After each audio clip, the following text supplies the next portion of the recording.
മലരിക്കൽ എന്ന് പറഞ്ഞ ഗ്രാമപ്രദേശത്ത് നിന്ന് കുറച്ചു മാറി നമുക്ക് പള്ളിക്കായൽ എന്ന് പറഞ്ഞ ഒരു സ്ഥലത്ത് പ്രദേശമുണ്ട്. കായൽ വേമ്പനാട്ട് കായലിനോട് ചേർന്ന് വളരെ പ്രകൃതി രമണീയമായ ഒരു പ്രദേശം. അവിടെ ചെന്ന് നിൽക്കുമ്പോൾ കുറച്ച് മഴക്കാറും കുറച്ച് ഇളം കാറ്റും എല്ലാമായി എന്ത് ഭംഗിയാണ് ആ പ്രദേശം കാണുവാൻ. ചെറിയ പൂക്കളും ഇടവഴി പോലത്തെ ഒരു ചെറിയ ഒരു ഇടവഴിയുണ്ട് നമുക്ക്. അപ്പോൾ കായലിൻ്റെ തൊട്ടരികിലൂടെയാണ് ഈ ഇടവഴി പോകുന്നത്. അപ്പോൾ അതിൻ്റെ അരികിലൂടെ ഈ ഇളം കാറ്റും ആസ്വദിച്ച് കായൽ ഭംഗിയും ആസ്വദിച്ച് നമുക്ക് നമ്മളുടെ ഒരു ഞായറാഴ്ച ആസ്വദിക്കുവാൻ പറ്റിയ സ്ഥലമാണ്. എറണാകുളത്ത് നിന്ന് അധികം ദൂരവുമില്ല. അപ്പോൾ നമ്മൾ വരുമ്പോൾ മലരിക്കൽ കഴിഞ്ഞിട്ട് നേരെ വരിക. വന്നു കഴിഞ്ഞാൽ ഗൂഗിൾ മാപ്പ് ഇട്ട് കഴിഞ്ഞാൽ നിങ്ങൾക്ക് പള്ളിക്കായൽ എന്ന് പറഞ്ഞ സ്ഥലത്തെത്താം. കുമരകം ബോട്ട് ജെട്ടിയുണ്ട് ഇവിടെ. പക്ഷെ വളരെ സുന്ദരമായിട്ടുള്ള സ്ഥലം എന്ന് പറഞ്ഞു കഴിഞ്ഞാൽ നിങ്ങൾക്ക് കാണാവുന്നതാണ്. ഇപ്പോൾ നിറച്ച് പച്ചപ്പും എന്നാൽ കുറച്ച് വെള്ളവും എല്ലാമായിട്ട് കണ്ടൽ ചെടികളുമൊക്കെ ആയിട്ട് വളരെ ഹരിതാപമായിട്ടുള്ള ഒരു പ്രദേശം. നമ്മളുടെ ജോലിത്തിരക്കും എല്ലാത്തിൽ നിന്നും ഒരു വീക്കെൻഡ് കുറച്ച് നേരം പ്രകൃതിയുമായിട്ട് ഇണങ്ങിച്ചേർന്ന് വളരെ ആസ്വദിച്ച് നടക്കുവാൻ പറ്റിയ ഒരിടമാണ്. ഞങ്ങൾ മലരിക്കൽ നിന്ന് വന്നിട്ട് ഇവിടെ ഇരുന്ന് ഞങ്ങൾ കൊണ്ടുവന്ന ഭക്ഷണമൊക്കെ കഴിച്ചു, പ്രാതലെല്ലാം കഴിച്ചു. അതെല്ലാം കഴിഞ്ഞിട്ട് കുറച്ച് ആളുകൾ മത്സ്യം പിടിക്കാനായിട്ട്, മീൻ പിടിക്കുവാനായിട്ട് ചൂണ്ടയുമായിട്ട് കുറച്ച് കുട്ടികൾ അങ്ങോട്ട് പോകുന്നുണ്ട്, ആൺകുട്ടികൾ. അപ്പോൾ ഞങ്ങളും അവരുടെ പുറകെ ഇങ്ങനെ അത് കാണുവാനായിട്ട് ഇങ്ങനെ നടന്നതാണ്. പക്ഷെ വളരെ ഭംഗിയുള്ള പ്രദേശമാണ് ഇത്. മഴക്കാറുണ്ട്, ചെറുതായിട്ട് മഴക്കാറുണ്ട്. പക്ഷെ ആ മഴ പെയ്യുന്നില്ല. പക്ഷെ മൂടി നിൽക്കുന്ന ഒരു അന്തരീക്ഷം. അതുകൊണ്ട് ചെറിയൊരു തണുത്ത കാറ്റുമുണ്ട്. ഇതൊക്കെയായിട്ട് വളരെ പ്രകൃതി സുന്ദരിയായിട്ട് നിൽക്കുന്ന ഒരു ഇതാണ് നമുക്കിവിടെ കാണുവാൻ സാധിക്കുന്നത്.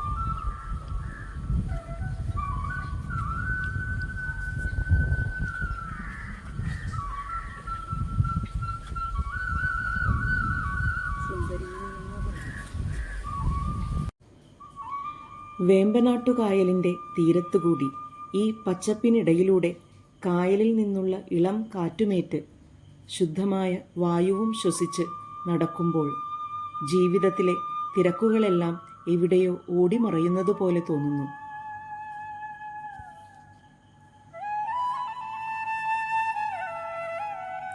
ഇടവഴിയോട് ചേർന്നുള്ള ചെറു തടാകങ്ങളും അതിൽ നീന്തിക്കളിക്കുന്ന ചെറുതും വലുതുമായ മീനുകളും തടാകങ്ങളിലേക്ക് തങ്ങളുടെ വേരുകളെ ആഴ്ത്തിയിറക്കി വളർന്നു പന്തലിച്ചു നിൽക്കുന്ന കണ്ടൽ ചെടികളും അതിൻ്റെ ചില്ലകളിൽ പറന്നുല്ലസിക്കുന്ന പക്ഷികളും ഇന്നത്തെ കുട്ടികൾക്ക് പുതുമയുള്ള കാഴ്ചകളായിരിക്കും.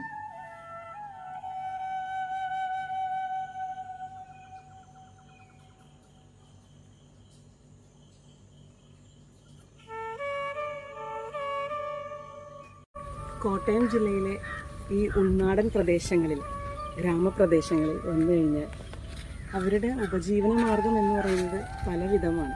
നമ്മുടെ പട്ടണങ്ങളിലെ പോലെ IT ജോലിയും വലിയ വലിയ ജോലികളൊന്നും ഇല്ലെങ്കിലും ഇവിടുത്തെ പ്രധാനപ്പെട്ട ഉപജീവന മാർഗം എന്ന് പറയുന്നത്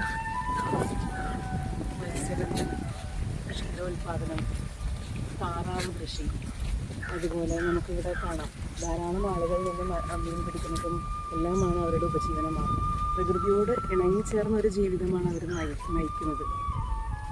റബ്ബർ മാത്രമല്ല, കോട്ടയം എന്ന് പറയുമ്പോൾ നമുക്ക് ആദ്യം മനസ്സിലേക്ക് ഓടി വരുന്നത് റബ്ബർ തോട്ടങ്ങളാണ് അല്ലേ. പക്ഷേ ഇവിടെ ഈ ഉൾഗ്രാമങ്ങളിൽ നമുക്ക് താറാവ് കൃഷി ഇതെല്ലാം നമുക്ക് കാണാം. എന്ത് ഭംഗിയാണ് അവർ പ്രകൃതിയുമായിട്ട് ഇഴകിച്ചേർന്ന്. പക്ഷേ ഇവിടെ എന്ന് പറഞ്ഞാൽ പുറത്തു നിന്ന് വരുന്ന നമ്മളാണ് പ്ലാസ്റ്റിക് മാലിന്യങ്ങളും എല്ലാം കൊണ്ടുവന്ന് ഭക്ഷണം കഴിച്ച് കുപ്പിയും എല്ലാം നമ്മളുടെ ഈ കായലിലേക്ക് വലിച്ചെറിഞ്ഞിരിക്കുന്നത് നമുക്ക് കാണാൻ പറ്റും. അങ്ങനെ ആരും ചെയ്യരുത്. നമ്മളുടെ വേസ്റ്റ് കായൽ തീരത്തും അവിടെ ഇവിടെയും നിക്ഷേപിച്ച് അവർക്കൊരു ബുദ്ധിമുട്ടുണ്ടാക്കാതെ നമ്മളുടെ വീടുകളിലേക്ക് തന്നെ മടക്കി പോകുവാൻ എല്ലാവരും ശ്രദ്ധിക്കണം. കായലിനോട് ചേർന്നുള്ള താഴ്ന്നു വളർന്ന മരച്ചില്ലകൾ കുട്ടികളെ മാത്രമല്ല മുതിർന്നവരെയും ഒരുപോലെ ആകർഷിക്കുന്നവയാണ്. നല്ല നിറമാർന്ന ജീവത്തായ നിശ്ചല ദൃശ്യങ്ങൾക്കും വീഡിയോകൾക്കും പറ്റിയ ഇടമാണിത്.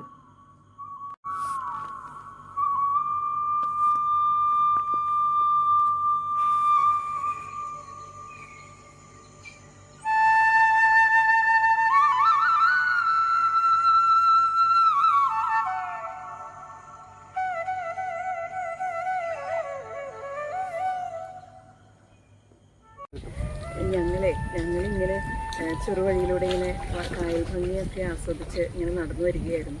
അപ്പോൾ ഞങ്ങളുടെ നേരെ ഓപ്പോസിറ്റ് കുറച്ച് 2 പേര് മത്സ്യബന്ധനമൊക്കെ കഴിഞ്ഞ് വരുവാണ്. മത്സ്യബന്ധനം എന്ന് പറഞ്ഞാൽ ചൂണ്ടയിട്ടിട്ടുള്ള മത്സ്യബന്ധനം, അല്ലാതെ വലയിട്ടിട്ടുള്ളതൊന്നുമല്ല. അവർ ചൂണ്ടയൊക്കെ തോളിൽ ചാരി വെച്ചിട്ടാണ് നടന്നു വരുന്നത്. അപ്പോൾ ഞങ്ങൾ വെറുതെ ചോദിച്ചു, മീൻ കിട്ടിയോ എന്ന് ചോദിച്ചു.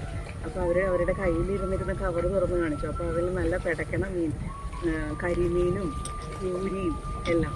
നിങ്ങൾക്ക് കുട്ടികളെയൊക്കെ കൊണ്ടുവരുവാണെങ്കിൽ, വീക്കെൻഡിൽ വരുവാണെങ്കിൽ ചൂണ്ടയൊക്കെ കൊണ്ടുവരാൻ മറക്കരുത്. അപ്പോൾ നമുക്ക് മീനെയൊക്കെ പിടിച്ച് സന്തോഷമായിട്ട് പോകാം. പിന്നെ ഇത് കണ്ടോ, ഈ ഓരോ കുറ്റിയുണ്ട് ഇവിടെ കായൽ. അതിൻ്റെ ഓരോ കുറ്റിയിലും നിങ്ങൾക്ക് നീർക്കാക്കകൾ മീൻ പിടിക്കുകയൊക്കെ കഴിഞ്ഞിട്ട് ഇരിക്കുന്നത് കാണാം. ഇവിടെ കണ്ടോ, ഈ കുറ്റികളിൽ കാണാൻ പറ്റും. ദൂരെ നമുക്ക് സഞ്ചാരികളിലേക്ക് പോകുന്ന ഒരു ഹൗസ് ബോട്ടും ഒക്കെ കാണാം. ഹൗസ് ബോട്ട് എന്ന് പറയാനായിട്ട് നമ്മളുടെ ഹൗസ് ബോട്ടല്ല, അതൊരു ഓപ്പണായിട്ടുള്ള ബോട്ടാണ്. 4 വശവും തുറന്നിരിക്കുന്ന ബോട്ടാണ്. അപ്പോൾ കായൽ ചുറ്റുമുള്ള കാഴ്ചകൾ കണ്ട് ആസ്വദിച്ച് ഇങ്ങനെ പോകാം. ഇപ്പോൾ ചെറുതായിട്ടൊന്നും മഴയൊക്കെ കുടിഞ്ഞു തുടങ്ങിയിട്ടുണ്ട്, എന്നാലും നല്ല ഭംഗിയാണ്.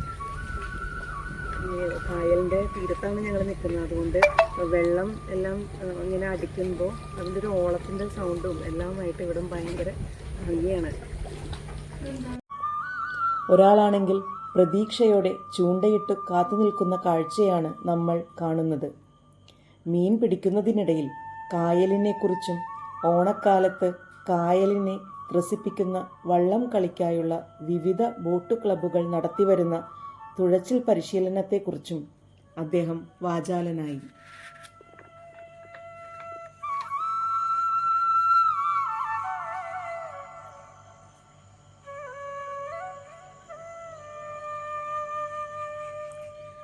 അദ്ദേഹത്തോട് കുറച്ചുനേരം കുശലം പറഞ്ഞിരിക്കെ മഴ അത്യാവശ്യം നന്നായി തന്നെ പൊടിഞ്ഞു.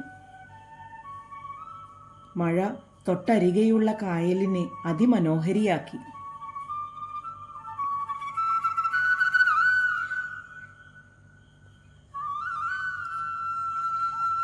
മനം കവരുന്ന ആ കാഴ്ചയെ മനസ്സിലേറ്റി ഞങ്ങൾ അവിടെ നിന്ന് മടങ്ങി.